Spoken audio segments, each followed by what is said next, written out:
So today I'm gonna do my second quarterly wrap-up where I show you the books that I read from the month of April to June. And let me be honest, most of these books were read during the month of June because June for me was an epic, crazy reading month. The first book that I read and finished in April, and that's Beautiful Redemption by Kami Garcia and Margaret Stoll. And I give this book a 4 out of 5 stars.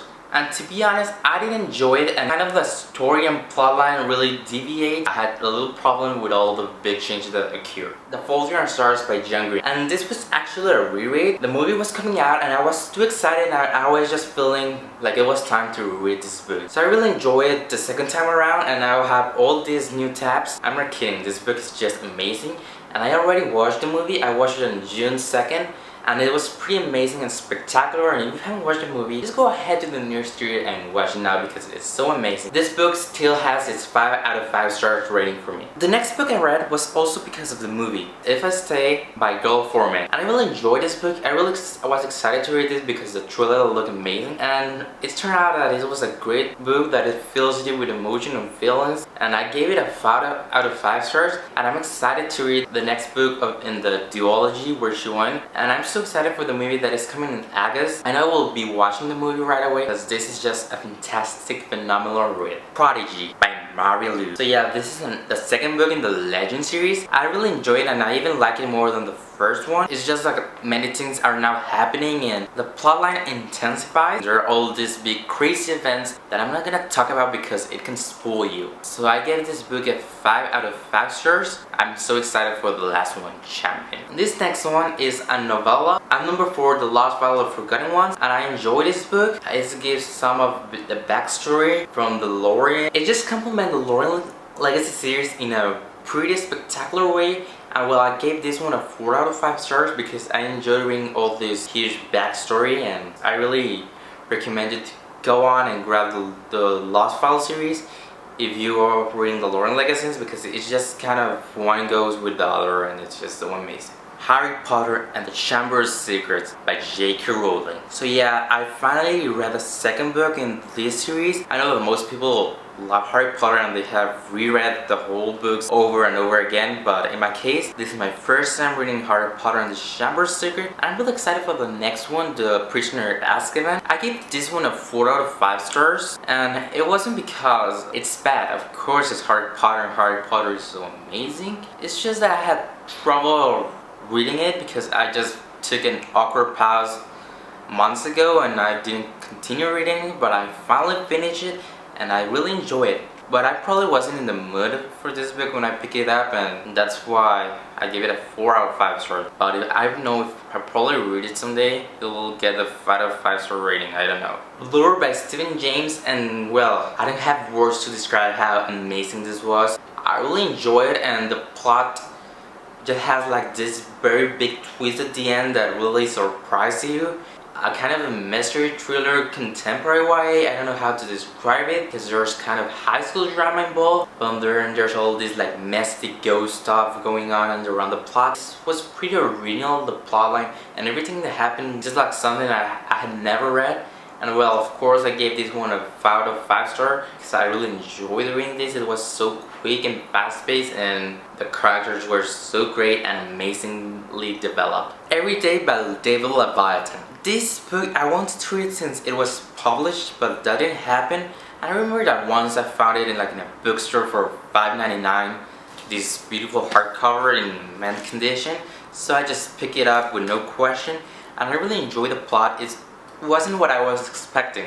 I was expecting more sci-fi that explains all this about a soul switching bodies each day and living different lives each day. But it turned out to be more contemporary, impossible love. There was always this thing that had you hooked all the time. While I was reading, I tapped lots of things in this book, and because it's just a memorable read, that even that it's kind of fiction, it still has a lot of message for someone living everyday life.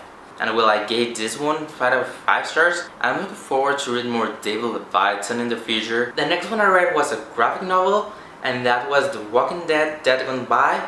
That I really enjoyed this graphic novel. It was fast-paced, of course, because it's a graphic novel. You have all these pictures and all these visuals that makes the pacing so quick and fast. The dialogue was kind of simple, but I guess that's how graphic novels dialogue goes through. And the ending was so surprising. And I actually, this month, I started watching this TV show. I got to watch the first season, and there was some variation from the graphic novel, but I was okay with all those variations.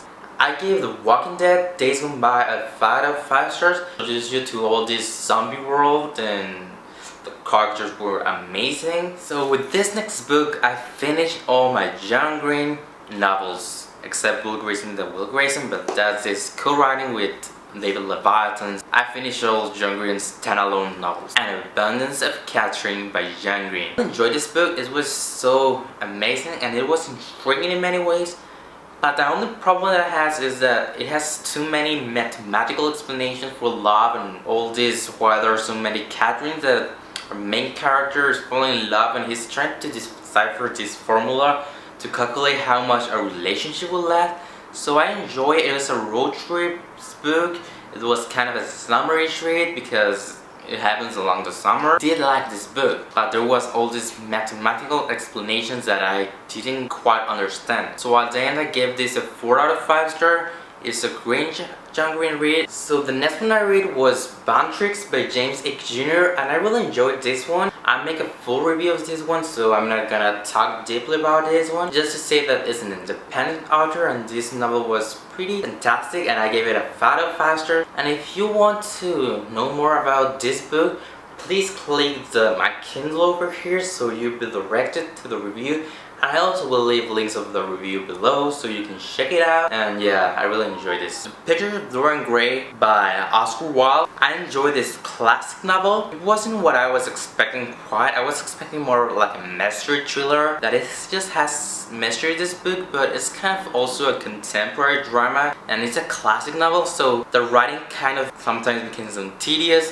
It was so poetic and sometimes it repeats the same idea over and over again that it was kind of hateful. And well, I really love this book. There are so many great quotes and ideas over here about junk and about growing older and all those stuff. But I did have trouble with some aspects of the writing style probably. Shameful had to give this classic 3 out of 5 stars. The next one I read shouldn't come out as a surprise because many people read this book, We Were Liars by Ilda Hart. The first part of the novel was kind of tedious, slow, and it was all building up to that big climatic event because the ending was just so shocking. So shocking, that ending. And it really blew my mind in thousands and thousands of pieces. The beginning was kind of slow, but I understand that it was building all this plot and all this idea, and you were going like with the main characters into this world because she has an injury and there's not much that you know, and there's always lots and lots of mystery. Mystery contemporary YA novel, I gotta say. I really enjoyed this one. I gave it a 4 out of 5 stars. I like it, but the beginning was kind of slow, so that was probably my main conflict with this. The next one I read was a short story, and it was pretty short. And this one is Earl's Demise by Calda Hates. Well, I won this book in a Goodreads giveaway, and I actually read it like in 10 minutes or less because this book is about 10 pages long and quick read, and it gives this dark aspect to the fairy tale of the Little Mermaid that we'll know. And I really enjoyed reading this. It was great, but of course it was so short that you as a reader don't get this lots of connection with the main characters and to the characters around, so there's this hole that you feel all around reading this. And I gave this one a 4 out of 5 stars. Final book that I read this month, and that one is also in the Lauren Lacey series, but it's like a spin-off of the spin-off, and so it was so short. It was also 9 pages long, and that's Ace Origin, and I enjoy it, but I feel like they could have told other stories that this story that this character went through because it was just slow and not much was happening. I give this one a 3 out of 5 stars. Those are all the books that I read during April and June, and I hope you enjoyed this video. And if you do, please give it a thumbs up. Comment below some of the recent reads that you have read. So yeah, hope you have a great day and keep on reading. Goodbye. Last year she said don't you worry if I disappear. I told her I'm not really looking for another mistake. I called an old friend thinking that the trouble would wait, but then I jumped right in. A week later returned. I reckon she was only looking for a lover to burn, but I gave her my time for 2 or 3 nights. Then I put it on pause